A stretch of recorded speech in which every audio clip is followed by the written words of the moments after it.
ആരോഗ്യ മേഖല നമ്പർ 1 ആയതുകൊണ്ട് ആരോഗ്യമന്ത്രി ഇപ്പോഴും ഏറി തന്നെയാണ്. ഇപ്പൊ അടുത്തൊന്നും അവിടെ ഇറങ്ങണ ലക്ഷണം ഇല്ല. സർക്കാർ ആശുപത്രികളെ ഒന്നടങ്കം അടച്ച് ആക്ഷേപിക്കരുത്. നിങ്ങൾ ഡേറ്റ പരിശോധിച്ച് നോക്കണം. സർക്കാർ ആശുപത്രികളിൽ എത്തുന്ന ആളുകളുടെ എണ്ണത്തിൽ എത്രത്തോളം വർധന ഉണ്ടായിട്ടുണ്ട്. വീണ മേഡത്തിന്റെ ഓരോരോ കഴിവുകളെ.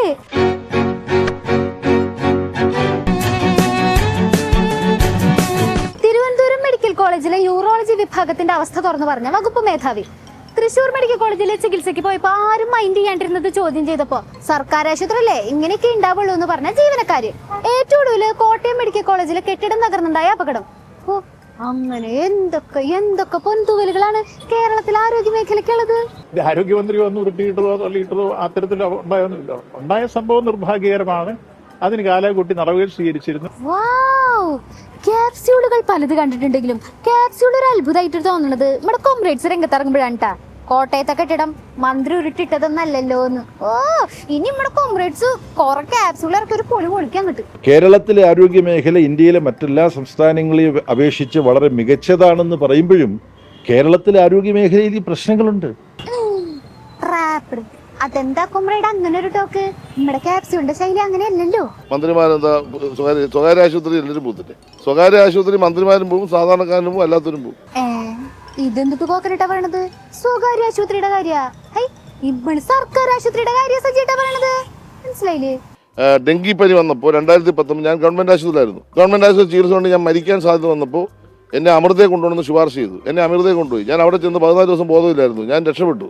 അപ്പൊ അമൃത ഹോസ്പിറ്റൽ മോശമാണോ?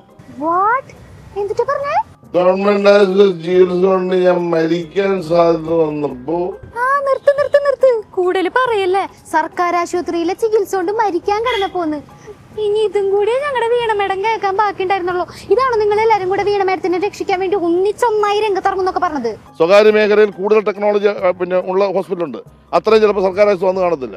കാരണം സർക്കാർ ആശുപത്രിയിൽ കൂടുതൽ ആളുകൾ വരുന്ന ഒരു സ്ഥാപനം എന്നതിൽ അതിന്റെ ടെക്നോളജി, അതിന്റെ സാമ്പത്തികമായ സഹായങ്ങൾ കുറവായിരിക്കും. ഒരു സ്വകാര്യ ആശുപത്രി കൂടുതൽ ടെക്നോളജി വരും. അപ്പൊ കൂടുതൽ ചികിത്സ അവിടെ കിട്ടും, അങ്ങോട്ട് പോകണം. സ്വകാര്യ ആശുപത്രിയെ കുറിച്ച് വാചാലനാവുന്ന സർക്കാർ ആശുപത്രി പോയപ്പോ മരിക്കാൻ കിടന്നു എന്ന് പറഞ്ഞ സജിയേട്ടനെ കുറിച്ച് 2 വാക്ക് പറയാനുണ്ടോ വീണ മേഡം? അദ്ദേഹം അങ്ങനെ പറയില്ല. എന്ന് പോയി എന്നുള്ളതാണ്. അങ്ങനെ അദ്ദേഹം ഒരിക്കലും പറയില്ല. എനിക്ക് ഉറപ്പാണ് അദ്ദേഹം പറയില്ല. പൊതുമധ്യത്തിൽ വെച്ച് സ്വകാര്യ ആശുപത്രികളെ വാതോരാണ്ട് ഇങ്ങനെ പൊക്കി പറഞ്ഞ ആ ഒരു റിയാലിറ്റി അങ്ങോട്ട് ആക്സെപ്റ്റ് ചെയ്യാൻ പറ്റണില്ല വീണ മേഡത്തിന്. അതിന്റെ ഒരു ആഫ്റ്റർ എഫക്റ്റ് ആണ് കാണുന്നത്. സാറില്ലേ വീണ മേഡം, വിഷമിക്കണ്ട. സജി ചെറിയാൻ സത്യം പറയുന്ന ഒരാളാണ്. അദ്ദേഹം കള്ളമൊന്നും പറയുന്ന ഒരാളല്ല. മനസ്സിലൊന്ന് വെച്ചോണ്ട് മറ്റൊന്നും പറയില്ല. ഇപ്പൊ സജിയേട്ടൻ പലരുടെയും കണ്ണിലെ കൃഷ്ണമണിയായി. അല്ല, അവരെ പറഞ്ഞിട്ടും കാര്യമില്ല. സജിയേട്ടൻ ഉണ്ടെങ്കിൽ ഇവിടെ പ്രതിപക്ഷത്തിന്റെ ആവശ്യമില്ല എന്നല്ലേ പറഞ്ഞത്? പ്രതിപക്ഷത്തിന്റെ പണിയൊക്കെ സജിയേട്ടൻ എടുക്കുന്നേ. ഞങ്ങളുടെ നാട്ടുകാരനാ. അതുകൊണ്ട് എനിക്ക് പുള്ളിയെ വളരെ ഇഷ്ടമാണ്. ഉള്ള കാര്യം ഉള്ളതുപോലെ പുള്ളി പറയും. പിന്നെ ആരെങ്കിലും ഒക്കെ പിടിച്ച് പറയുമ്പോഴാണ് അദ്ദേഹം തിരുത്തി എന്ന് പറയുന്നത്. തിരുത്തലൊന്നുമില്ല. ആ പുള്ളി പറയുന്നത് തന്നെ സത്യമാണ്.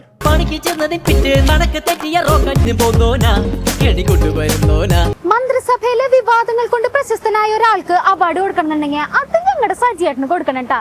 ഭരണഘടനാ വിവാദം തൊട്ടിങ്ങോട്ട് കൊറേ വിവാദങ്ങൾ കൊണ്ടുപോലായിട്ടുണ്ടല്ലോ. മൂപ്പരിനി അടുത്തതായിട്ട് ഏത് വള്ളിക്കെട്ടാണോ പിടിക്കാൻ പോണേന്ന് ടെൻഷൻ അടിച്ചിരിക്കുകയാണ് നമ്മുടെ കോംറേഡ്സ്. അവർക്കൊക്കെ ഒറ്റ കാര്യം പറയാനുള്ളൂ കേട്ടോ, ഈ കളി സേഫ് അല്ല ട്ടാ.